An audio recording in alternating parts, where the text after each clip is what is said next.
While Europe was fractured by devastating famine, endless feudal wars, and kings bankrupting their kingdoms over scraps of land, one man in West Africa was so wealthy that when he simply traveled to Mecca, he accidentally destroyed the global gold market. He did not do it out of malice. He did it out of generosity. The price of gold fell 12% across the entire Mediterranean. It did not fully recover for 12 years. His name was Mansa Musa, and most of the world still does not know who he was. To understand Mansa Musa, you have to understand what he inherited. The Mali Empire in the early 1300s was not a kingdom, it was a world. It stretched from the Atlantic coast of West Africa to the bend of the Niger River, a distance larger than Western Europe. It controlled the goldfields of Bambouk and Bure. It controlled the salt mines of Tagaza. It sat at the center of the trans-Saharan trade network that connected sub-Saharan Africa to North Africa, to Egypt, to the Mediterranean, to the Arab world. This was not circumstance, it was design. The empire had been built deliberately, over generations, by men who understood that controlling the routes was more powerful than controlling the armies. The Mali Empire did not need to conquer the world came to it. Gold, salt, ivory, copper, knowledge. Everything moved through Mali.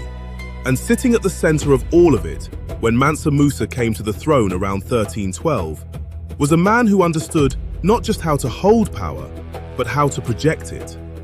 But Mansa Musa was not supposed to be king. Here is how he came to power. His predecessor, Abubakar II, became obsessed with a question. He looked west across the Atlantic Ocean and wanted to know whether it ended or whether it continued forever. He did not wonder idly, he acted. He sent out a fleet of 2,000 boats, some carrying men, some carrying supplies. He told them not to come back until they had found the edge of the ocean, or could not go further. One boat came back. The captain reported that the other boats had been pulled into a powerful current in the sea and disappeared. He alone had turned back. Abubakar II listened to this report, and then he did something that marks the difference between a man who theorizes and a man who acts. He abdicated his throne. He built a second fleet, this time 4,000 boats. He appointed Mansa Musa as his deputy and regent, and he sailed west himself. He was never seen again. No one knows what happened to Abubakar II. The ocean took him, or the current took him, or something else entirely. What we know is that Mansa Musa, a man who had been waiting in the wings, suddenly found himself ruler of the most powerful empire in the world.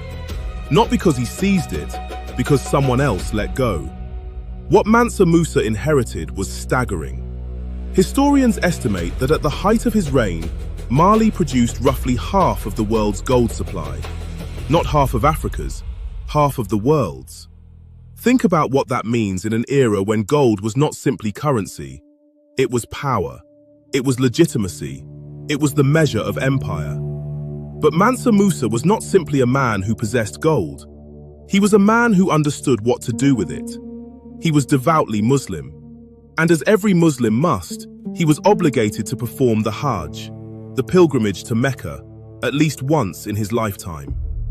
He began planning in the early 1320s.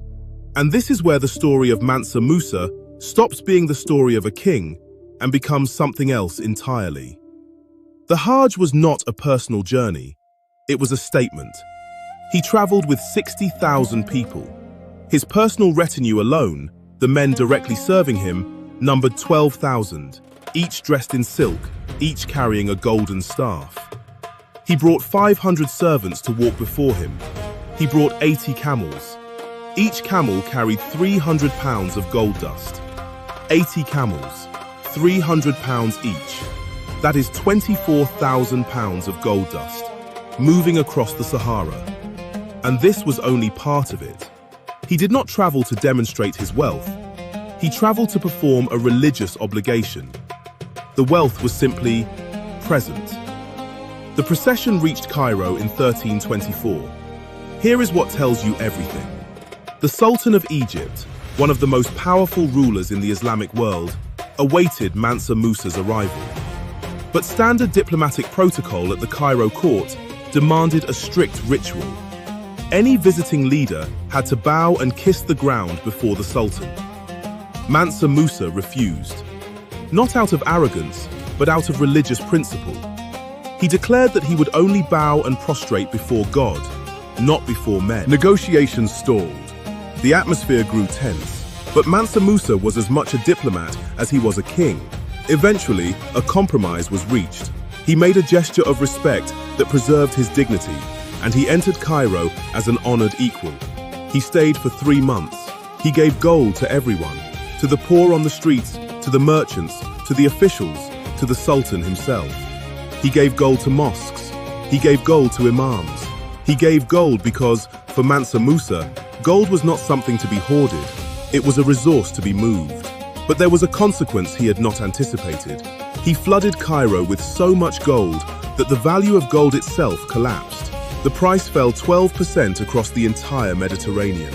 Merchants, who had built their businesses on the stable value of gold, found themselves impoverished, not by war, not by famine, but by generosity. The Egyptian gold market did not recover for 12 years. This was not conquest. This was not warfare. This was one man's charity, and it reshaped the economic foundations of an entire region. If you have not yet subscribed to TheKognos, this is the moment. Every story on this channel is a story the world forgot to teach. Mansa Musa is only the beginning. On his return from Mecca, Mansa Musa brought 2 things home that would define his legacy more than any amount of gold ever could. He brought a poet, and he brought an architect.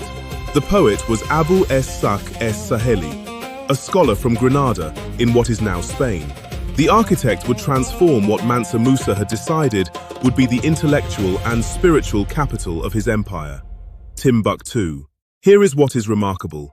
Mansa Musa was not simply wealthy, he was educated, and he believed that the power of knowledge was greater than the power of gold. He had seen this in the Islamic world, its reverence for scholarship, for learning, for the preservation of texts. He returned to Mali with a vision, and he built mosques, libraries, schools. The Sankore Mosque in Timbuktu became one of the most important universities in the medieval world. At its height, it had 25,000 students. The city's libraries and private collections grew to hold hundreds of thousands of manuscripts, texts on astronomy, on mathematics, on medicine, on law, on theology, written, copied, preserved, and studied in the middle of West Africa, while Europe was still rebuilding from its own internal crises and endless feudal wars.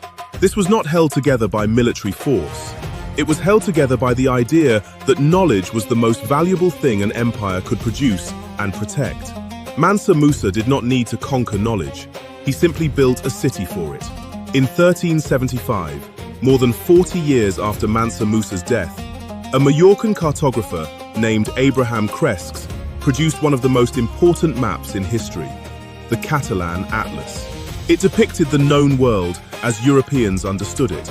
And in the center of Africa, dominating the entire continent, was an illustration of a black king, sitting on a golden throne, holding a golden scepter, holding a golden orb. The caption beside him read, Musa Mali, Lord of the Negroes of Guinea. So abundant is the gold which is found in his country that he is the richest and most noble king in all the land. A European cartographer, working from second-hand accounts decades after his death, put Mansa Musa at the center of the world, not at the margins, not as a footnote, at the center. Because even in Europe, even in a world that had every incentive not to acknowledge African greatness, the story of what Mansa Musa had done was too large to ignore. You could not erase a man whose gold had broken your economy for 12 years. The world remembered him, and then, somehow, it forgot. Mansa Musa died around 1337. The Mali Empire did not long outlast him. It weakened, fragmented, and was eventually absorbed by the Songhai Empire that followed. But what he built did not simply disappear. The manuscripts of Timbuktu survived. Some are still being restored today, rescued from dust and heat and centuries of neglect. Scholars are still translating them, still discovering what was known, recorded, and preserved in West Africa, while the world told itself that Africa had no history worth telling. He had no army that conquered the world. He did not build a legacy on the destruction of others. He built it on gold, on scholarship, on faith, on architecture, on the belief that the most powerful thing a ruler could do was make his people wise. This is the legacy of Mansa Musa. Not the wealth, not the gold, not the fact that he was, by any modern calculation, the richest human being who ever lived. The legacy is what he did with it. He spent it on knowledge, on faith, on the world. Not because he had to, because he understood something most rulers never do. Wealth can be stolen, and empires can fall. But what do people know? What they write down, what they teach, what they preserve, that is the only thing that survives everything. Subscribe to TheKognos, and if you haven't watched the Yoruba yet, that is your next stop. The largest city in Africa, a civilization 20 million people call home, and a history that began long before the city did. Had you heard of Mansa Musa before this video? Let us know in the comments.